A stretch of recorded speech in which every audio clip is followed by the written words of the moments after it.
There's a thin line between heroism and madness. Here the line fades to nothing at all. This is a world of capes and lunatics. And nothing is off limits.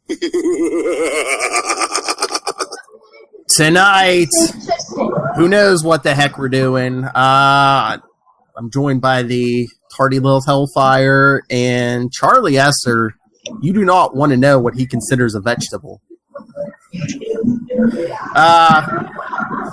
Who knows? Maybe we'll explain that, maybe we won't. Capes and Lunatics starts right now. Hello! Welcome to the Capes and Lunatics, episode 64. We're about to retire. I am Phil. As I said, joining me, that master of prestidigitation from New Jersey is...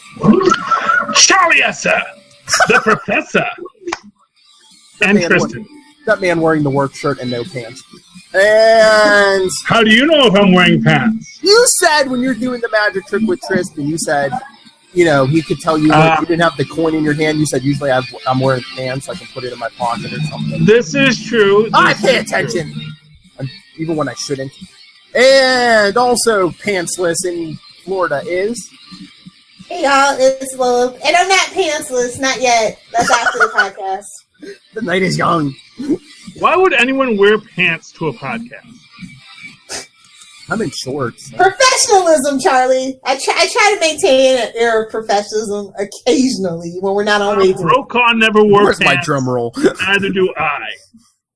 Wait a second. That is my statement. Let's deliver that professionalism line again. Nope. She's like, I'm a professional. Yeah. Oh, I thought you were going to do a drop of it. Oh, I should. So I thought you were trying to record. I don't know how these drop things work. You gotta like go record or no, I can just cut it. I can cut it out of this. Well, let's say I'm a professional. Damn it! I'm a professional. Damn it! Yeah, get to work. There you go. So give me some Spider-Man Capes and Lunatic 65. All right. So hey, what's happened this week? It's a Friday night, guys. You know how we are on a Friday night. So that's right. So forgive us. What news? Oh, you know what I saw today? Did you see the? Oh God, where fresh hell is this now? No, did you see the cast? The new casting that they cast the vice president for Supergirl season 4. Oh, who's the vice president? The electric woman, Dynagirl? No, he will be played by Star Trek: The Next Generation's own Brent Spiner. Oh, he's at the Tampa Bay Comic-Con this weekend. Oh, yeah? Mm-hmm. We need an interview. I don't go to that. It's too small. Yeah, I'm trying to think of the last time I saw Brent Spiner play a character who wasn't evil. Yeah, good luck. Yeah, no, it's like he is always evil. It's because he played a machine. Lord. Well, no. I mean, like, okay, so Dana isn't pure evil. He's playing Lore. Yeah. Yeah, but I mean, after that, it's like, I mean, I guess you could say the guy, the scientist from what do you call it, isn't that evil, but like all of his character roles are almost always the bad guy. I'm trying to think of one good guy he's recently played. So I was just watching Leverage the other day, and he was on it, and evil. He played Brent. He was a dumb guy evil, but he was evil. He played Brent Spiner on Big Bang Theory. And he's very evil on that. Oh, yeah, he was trying to sell them the Mr. Data action figures. But hey, nobody, even I don't want a Mr. Data. Bazinga. And I've got the. So that'll be interesting. Yeah, Linda Carter. Off the rails already. Linda Carter's the president, and Brent Spiner's the vice president. Mm-hmm. Well, you know what? That just means no one's going to shoot Linda Carter. Oh! Yeah, I know. Oh, they're going the Trump route. Okay. Yeah. Well, really, yeah, that is. That's right. Although I'll be honest with you, I think Trump's wearing out his insurance policy. No. Prince is stretching. He's up at bat. I'm just saying that I'm sure there are people. In fact, I see it now. There are people saying, "How bad could Pence possibly be?" Because literally, that's what he said about Trump. Wrong. No, I don't think anyone said how bad could Trump possibly be. I think everyone knew right away that Trump would be bad. Wrong. But they didn't know it would be. Well, you would hope. Well, here's what I'll say: the hope with Trump was that he would be so incompetent there'd be very little he could actually accomplish, which has proven true. He is a very incompetent president. Don't encourage That's me right. to want to not be incompetent, Charlie. I don't want to see what trying looks like. I Okay? don't think here's what I'm gonna tell you. If Trump actually ever tried in his life, he wouldn't have gone bankrupt so many times, wouldn't have needed other people to bail him out all the time, wouldn't basically be broke, except maybe on paper because of Russian bank loans. Trust me, Get him out of here! Don't get us canceled. Get him out of here! there's still free speech in Anyway, this let's just country. move right along. Like anyone listens to this thing. Oh, We got some downloads. I'm just saying. I know, but Rob Southgate isn't one of them. And that's the way we like to keep it. He I doesn't know, even know what goes on in Cake Land, okay? Plausible deniability. Oh, but did you see Carrie Fisher's going to be in Star Wars Episode 9? Yes, they have. They're not. They're not. Hologram or extra footage? Extra footage from Episode 8. Yeah. Okay. They're Bela Lugosiing her. She's gonna come out, smell the rose, and then walk away. So if the conversation between her and Billy Dee Williams is a little off, yeah, it's old footage. Is he still alive, Susan? They said he's going to be in 9. Billy Dee Williams is very much alive. Yes. Okay. He's going to be in 9, they said. Yeah. I mean, I literally haven't seen him in anything since the last.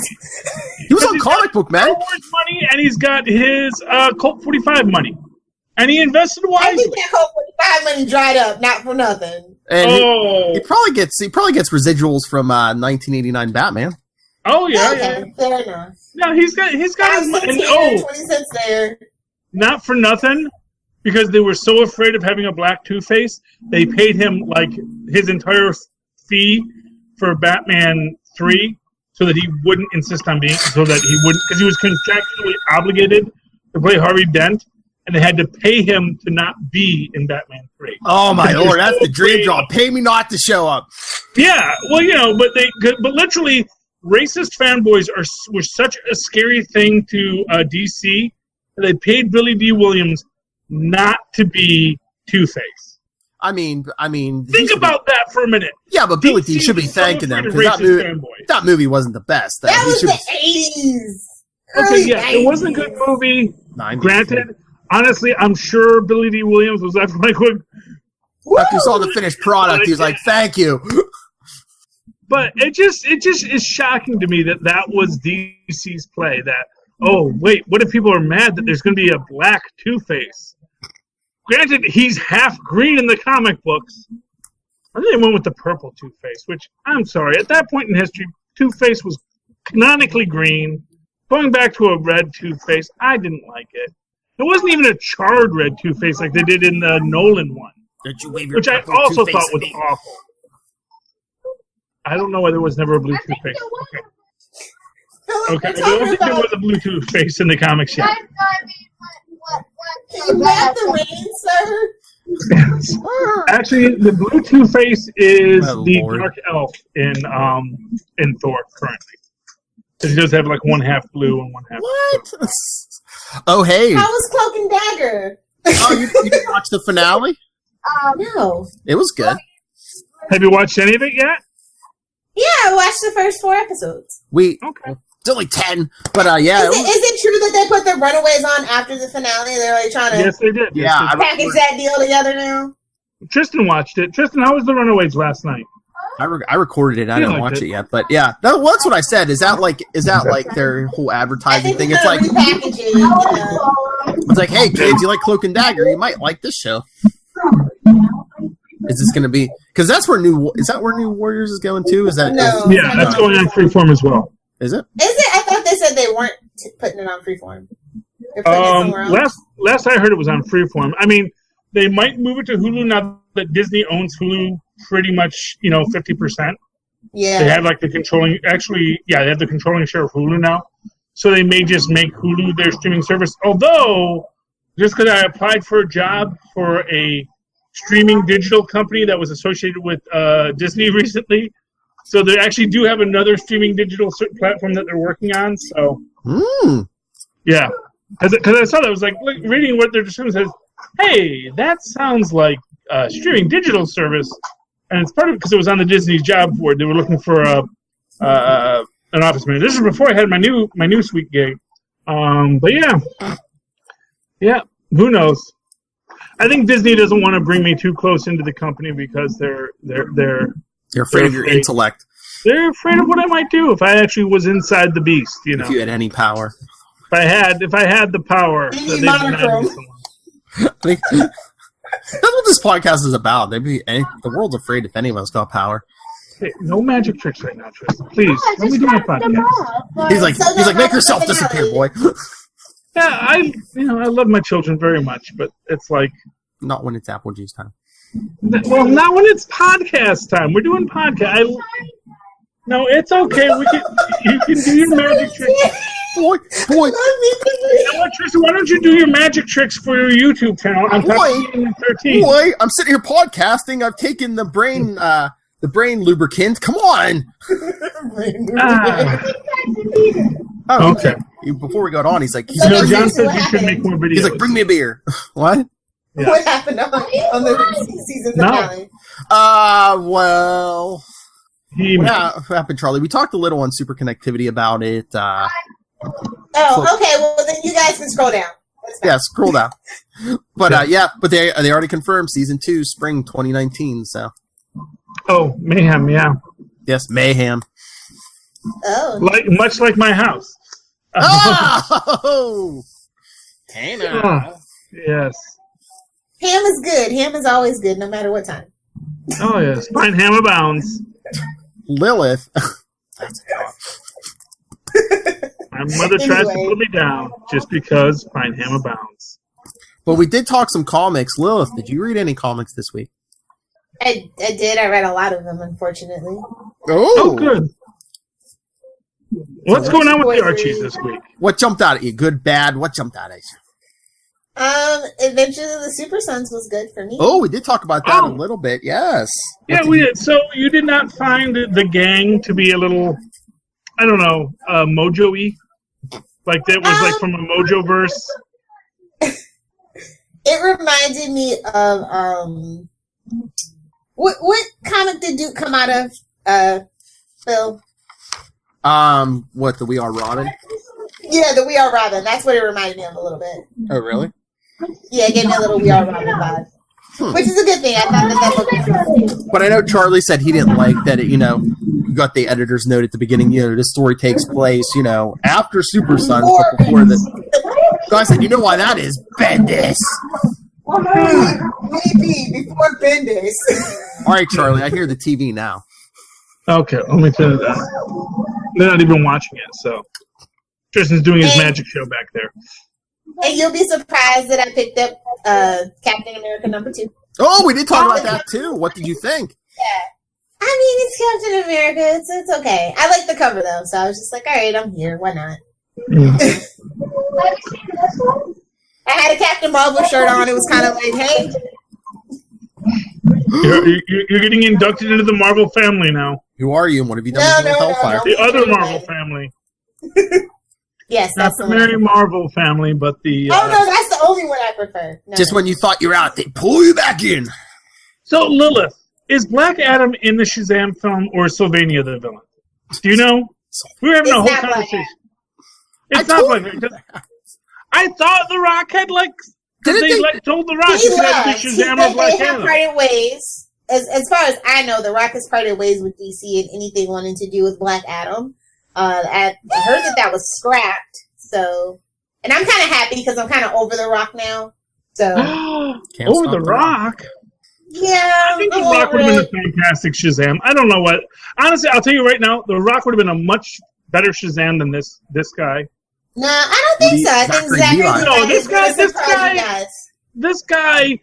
No, honestly, because this is why I said the minute he opened his mouth, I knew Shazam was going to be horrible. Because this guy doesn't know how to play a childlike adult. He's Tom Hanks. No, you know what? He is to quote Robert Downey Jr. He's going full R word. And yeah, he is going he doesn't know.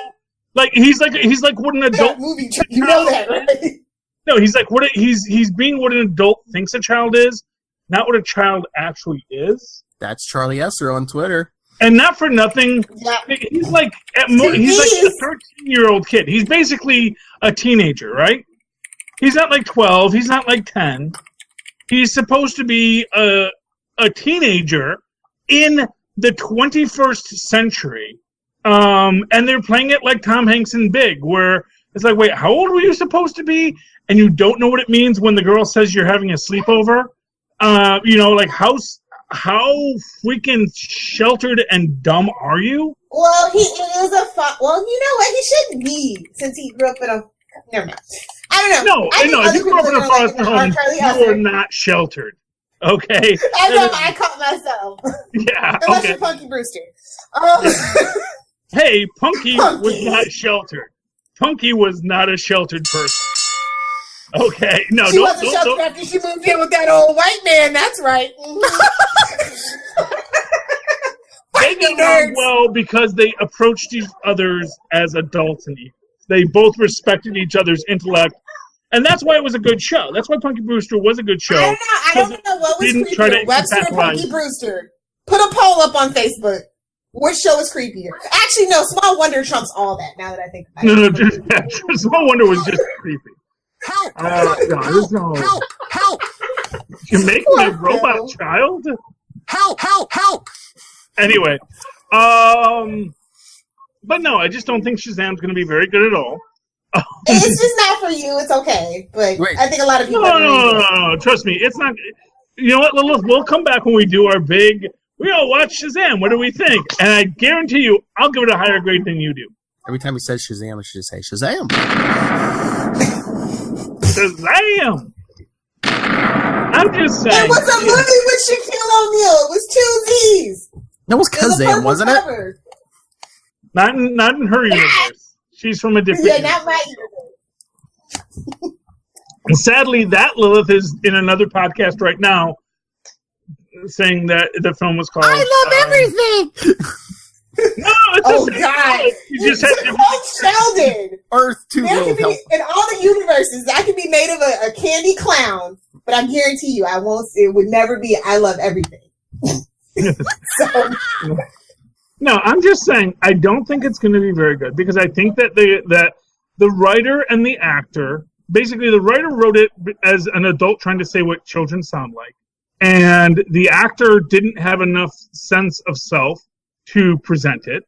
And, honestly, what I'll tell you right now is that I will guarantee you, just based on box office alone, that Jumanji, which is, again, about a teenager put into the body of an adult, was probably better executed. Inside a video game that has history, though, so I don't think that that's very comparable. Just saying. Well, no. It's kind of a franchise. Well, but what I'm saying is it's about how the actor approaches the idea of I am a little nerdy kid who now has become Captain America. That's Jack Black's thing, though. That's literally Jack Black's shtick. So it's not fair. Actually, of course, Jack Black is actually playing the pretty girl. He is the literal definition of man-child. Look it up. That's his freaking picture, okay? Oh, but I do want to see him in The House with the Clock on the Walls. That looks really good. Okay. I'm saying it looks How's good. that movie pass working out for you? Hey, basically, this is its last month, Honestly, here's what I'm going to tell you right now. AMC has a new... stubs. Well, they have the AMC A-list now. Oh, and they're basically saying it's $20, and you get 3 movies a week, which is still a great deal if you're on the East Coast. But it's their theaters that you have to go to, so it's like, they're basically making it a loss leader. They would sell me on it tomorrow if I could get 3 tickets for one show in a week. So I could take the kids to go see their thing, then I'll go see like maybe 1 or 2 movies at most the rest of the month. But I made out okay. So long as I get to see 4 movies, I come out ahead on the $20 a month. And if I can just take the kids, then it's a deal. Then it's a bargain. But and they said they're working. They do know that's what everyone wants. Movie passes are for people like me. Just saying. No, well, I mean, people tell you because of MoviePass, I went to go see, Sorry to Bother You, which me and Maz will do a movie club about. It'll be great. Ooh. Yeah, we're gonna as soon as I can get him to do, because we actually missed doing 3 and 4 this week because he's starting a job on Monday, and so he wanted. boys. Yeah, well, sometimes you got to work for a living. But what we're gonna do. Thank you for bothering me. Or sorry to bother you. Which is a really good film. I can't endorse it enough. I definitely say if you want a weird dystopian sci-fi film that you don't realize is that till like the very end, this is the film for you. That's all I'm gonna say about it. But it's a film that there's subtle hints that it's actually supposed to be a dystopian sci-fi film from the start. And then you go to the end and you're like, oh my gosh, it's a dystopian sci-fi film. And that's not even, I'm not spoiling it. I'm giving you that premise, but you won't even see what they do coming. Yeah, but I basically say it takes place in the world of Idiocracy, in between. This is the world that eventually, this is our world to this world to Idiocracy. That's basically what it is. I always like Idiocracy because to me it has a positive, happy ending and a moral idea because, of course, the president was the smartest man in the world. Because they make that mention that, not sure scored as well as President Camacho.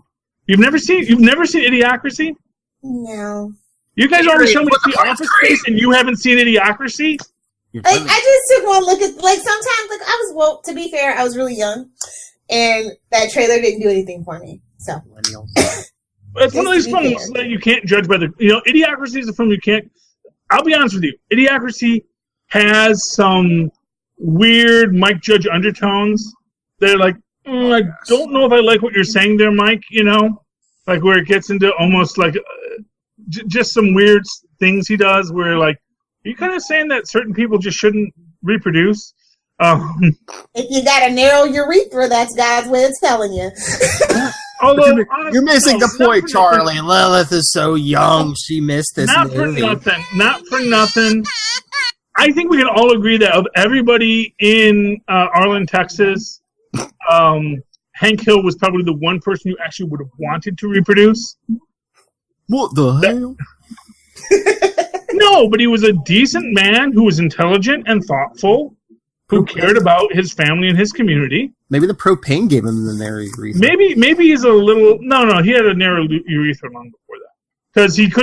Because they actually make the mention that he couldn't enlist in Vietnam because his narrow urethra made him fluoresce, because they were afraid he wouldn't be able to relieve himself in a hurry in a foxhole. Yes. I know all these things. Yeah, I know. Sledding Time plays havoc with Hank Hill, just like it does any animated show.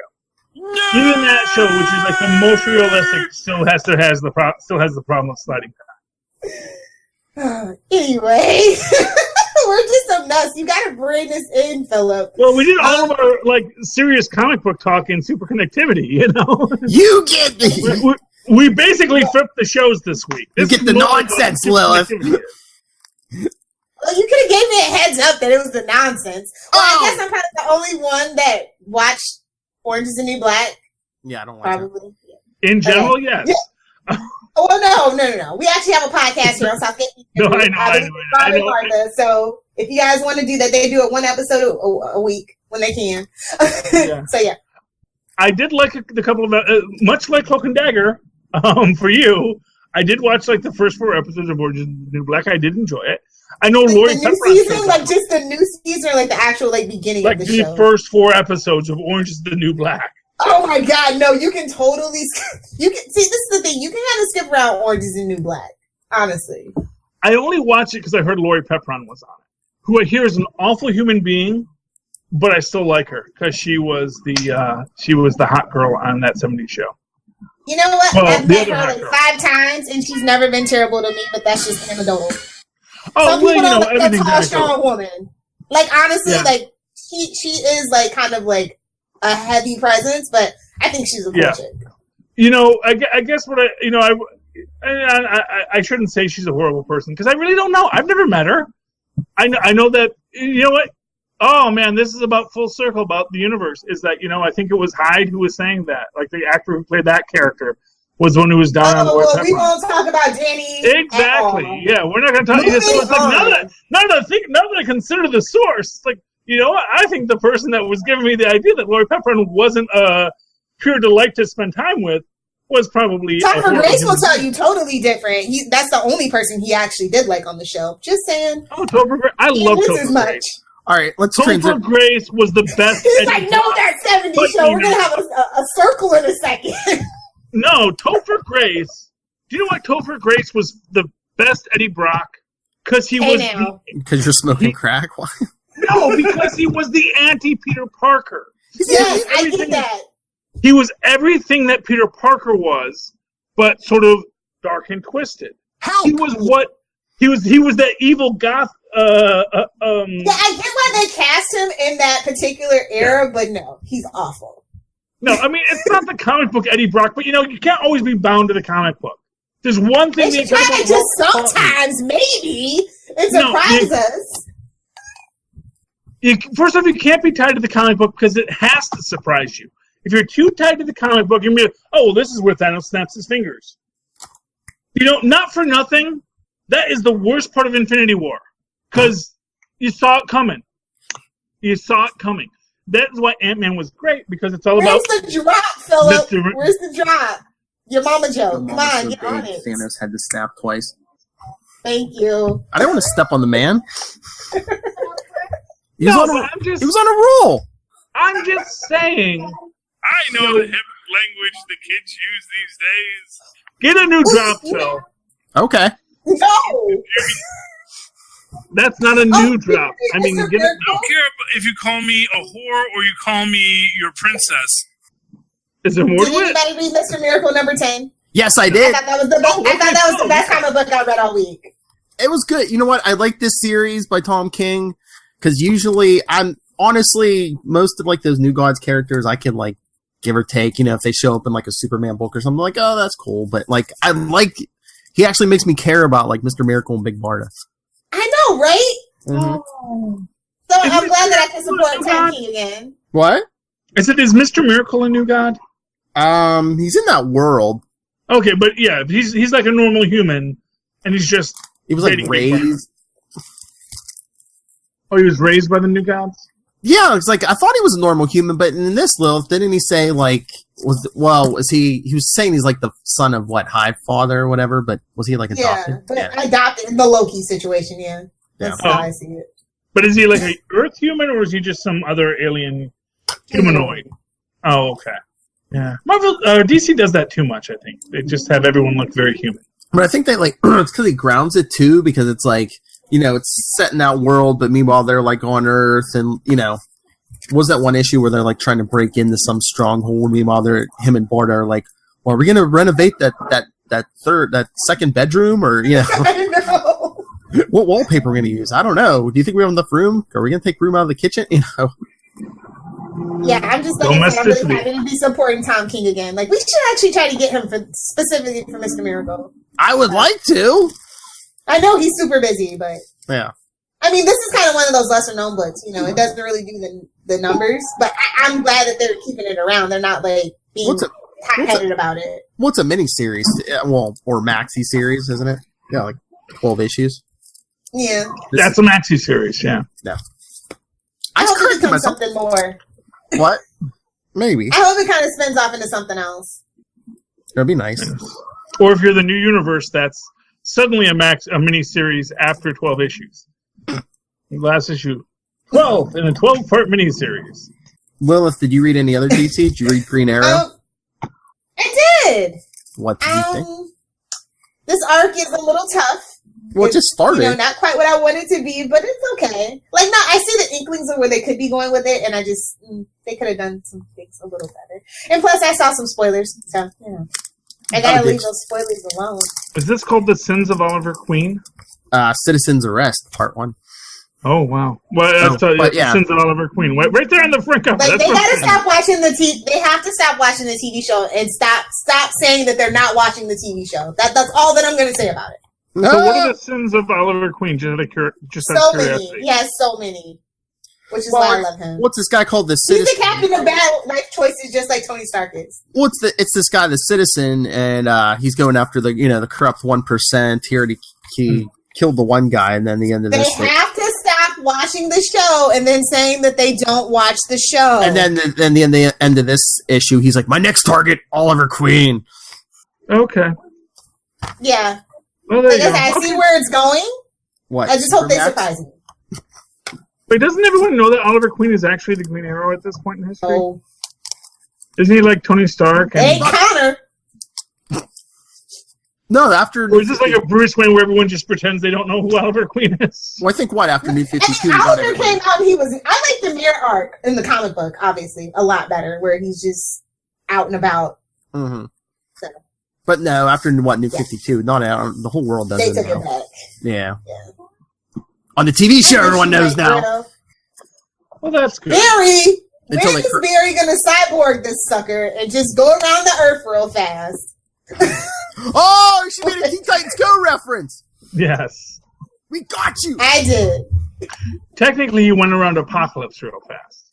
Yes. Time travel science. Like Superman did that one time when he defeated Gene Hackman's real estate scheme. Yes. I know. It was like, you guys just like to pour salt in the wound in this show, don't you? Watch that. Oh, look, yeah. Lilith, did you see that preview art? I guess they're changing Red Hood's costume. Is he going to have a red hood? He's gonna have a hood. Yeah, it's not like a costume. So it's not like I a don't like helmet. it right now, anyway. It looks like a more. It looks like a Little Mortal Diggle? Kombat. It looks like a Mortal Kombat character, honestly. Mm. I guess. Maybe they're changing it for an arc or something. Well, They'll change it back. People Well, I hate think it. after next week's Red Hood 25, after the big fight with Batman, I think he leaves town and goes darker. Oh, it's a loser leaves town match? I think so. Well, he's always the loser, so he always loses. Well, I mean, you think they're going to make Batman leave Gotham? Make him leave, whatever, Blood Raven or... I mean, he runs away when it's convenient and has amnesia. Or How many times have we dies. done that story? Yeah. How many times have we done that story? Oh, Batman, yeah. Batman, oh wait, where's the Batman that's getting married drop? He's not getting married, though. Too bitter, too soon. Batman's getting married. Psych! 50 more, or 48 more issues, sorry. At least Spider-Man and Mary Jane actually did get married at one point. And then it got erased. For like 20 So years. bitter! They had like 20 years, but it might be coming back. It might be coming back. They should have done like what they did with Mockingbird and Hawkeye, where Make her a eventually Skrull. they're just... No, that wasn't... Oh, well, that was later. They made her a Skrull. Although I still say this Mockingbird is the Skrull. I say this Mockingbird is the Skrull. The other Mockingbird was the real Mockingbird who actually had the divorce. How many marriages have been thrown into doubt thanks to the Skrulls? Hawkeye, Mockingbird, Johnny Storm and Alicia. Those Skrulls are not good marriages. Well, that one, that's not in doubt anymore. That's just canon. That was always a Skrull. Oh, yeah. Because once John Byrne, they said, you know what? Everything you did, let's just get that off of there. Well, they waited a while after he was gone. Yeah.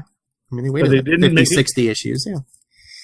They could have had a nice love triangle between Johnny and Alicia, and I really felt it was a horrible cop-out when they decided to have Alicia just have been captured by the Skrulls this whole time.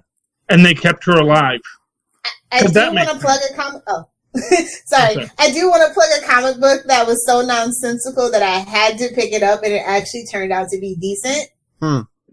It's Teenage Mutant Ninja Turtles.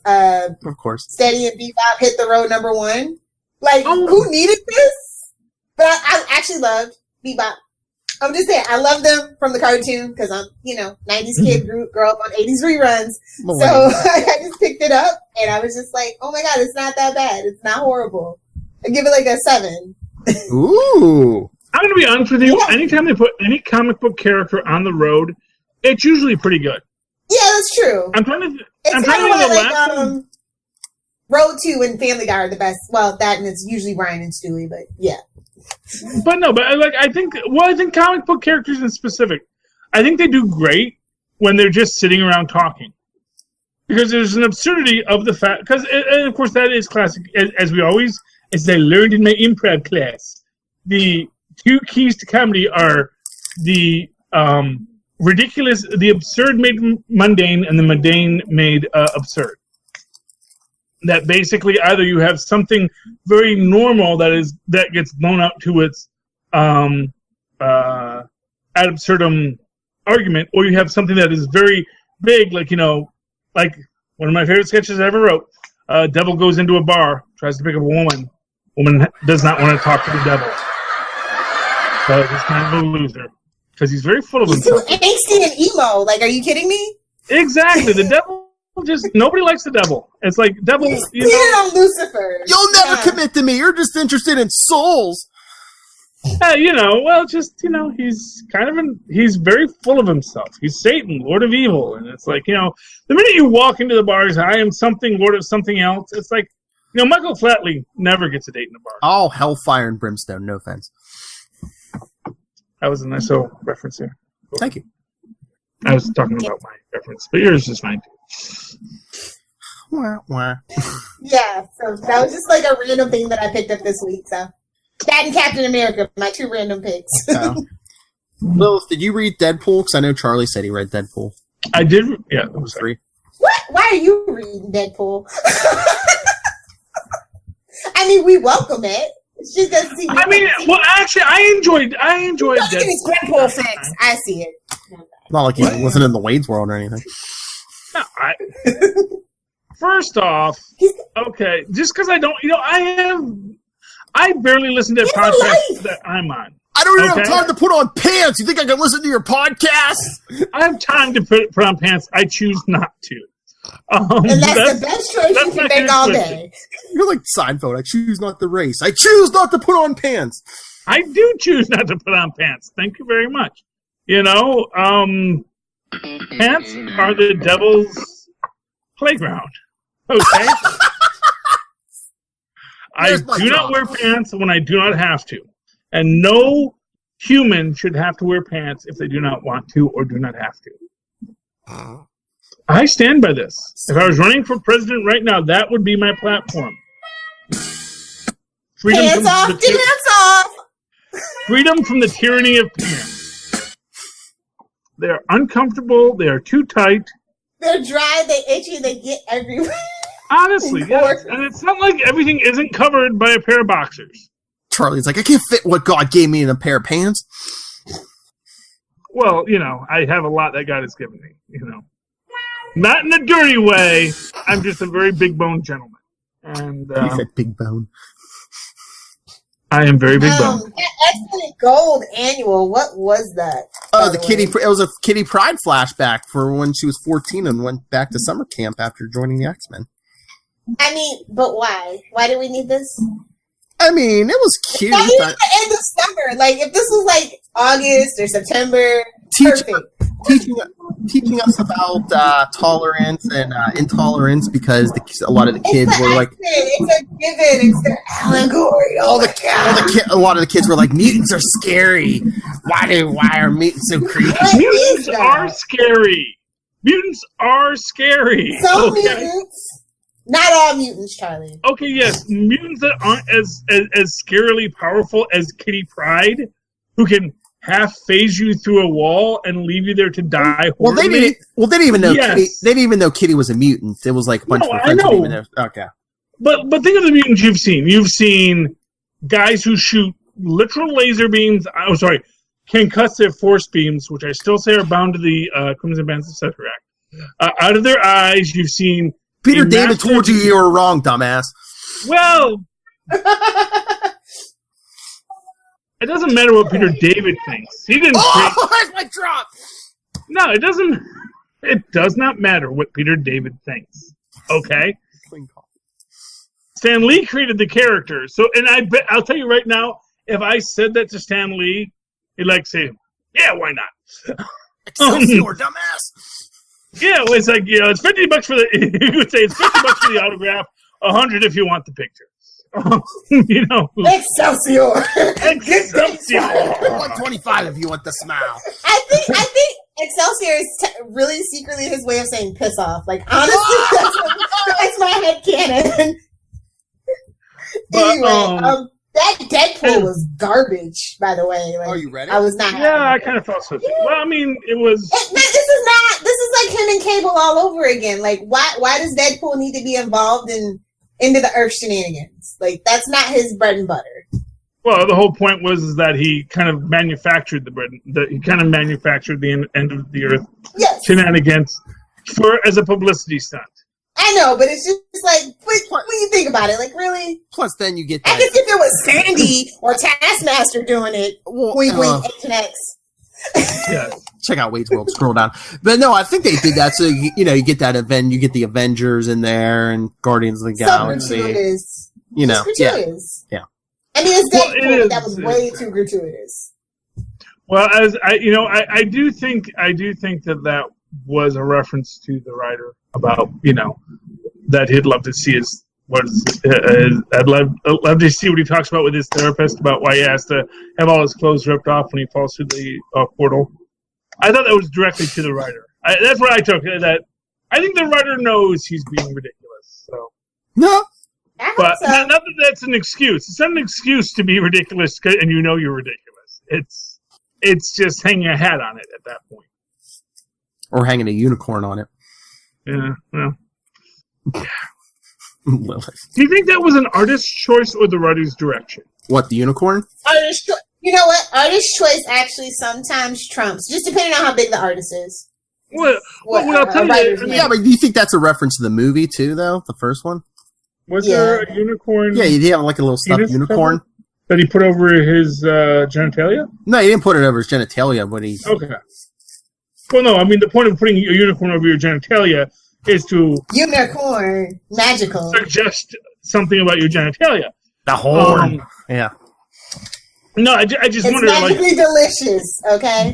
I wonder did the writer describe puts on underwear made of stuffed animals, and the artist said, "Well, that middle stuffed animal. That's of course could have been an elephant." Honestly, that reference to Deadpool could have been a conversation between the writer and the artist. The artist keeps on tearing off Deadpool's clothes, not the writer. The writer is like, why are you tearing off all of his clothes? Because he fell through a portal. I'm tearing his clothes off every issue. You got to come up with a cute animal to put over his genitalia. Well, no, what I'm saying is it might be the artist who's tearing off the clothes, not the writer. That's what I'm saying, It's a team effort. Yeah. Maximum Wait, effort. am I writing that? Am I drawing that book? Something I would do. Lil, if you could draw, you'd be a millionaire by now. I would. You would. You would be making your. I know that if I could draw, I'd illustrate my fanfic and sell it at the cons. That's what I would do. Oh, good lord, man! I was at the the Alternative Comics has a whole thing where you can send them open submissions, but you have to be a writer artist. You can't just be a writer. They don't want you to be a team. Yeah, can you be a team? Well, if I knew someone who could draw and wanted to draw with me, yes, you could be a team. But we're doing stick figures. Stick figure strips. Let's go, guys. I do actually have a character called Captain Stick Figure. His villain is the Weisenheimer, and they do have a dramatic self-referential arc that occurs, which I guess the kids like nowadays. It's something I created in high school. I liked it. I got about but it was a strip. It was meant to be a strip, so it's done in a strip fashion. I also had another strip that I created in high school called the Union of Superheroes Local 362, and they accidentally blow themselves up at the end of the first issue by biting a wintergreen lifesaver, which causes a spark. Yes. In the dark. Sorry, spoilers. No, I love it because that's one of my very favorite characters that I actually brought back, which is Dr. IQ, and he's got like the mind-enhancing helmet that makes him super intelligent, and that's his superpower. Angstrom Levy, what? Yeah. Well, I later brought him back. I later brought him back in my Velocity or Opolis script I wrote, which was about basically the idea is that your Batman character is deciding to retire, and rather than giving the mantle to Robin to be Batman, he gives it to his daughter, who is kind of a very rebellious child, but the Robin character, who is called Zip the Wonder Boy, decides to stay and continue to sidekick for the new Blue Gargoyle was the name of the character, and which is because he's a. And then they say, Batman. Damn straight. This is a non-Batman universe. But it's actually, I like this. I mean, no one else likes it, but I liked it. I got so many ideas of stories that I've written that never went anywhere. Just gotta go down into the village, Charlie, and go say, I got an idea for a comic book. Need an artist. You'll get one. Just spend a Saturday afternoon in the village. You might get something else, too, but, you know.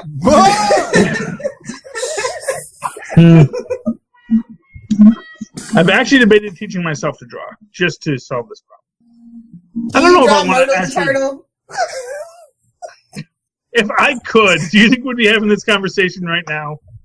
Trust me, if I could draw the turtle. Without tracing it. Are we done? Yes, I know you got to get to the quantum zone, boys. That's right. Since we're down in the village. All right, everyone.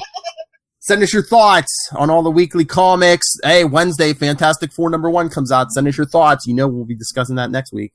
Superconnectivity, if nowhere else. Yeah, but I'm sure it'll pop up here. All right. Is the Quantum Zone on YouTube? Yes.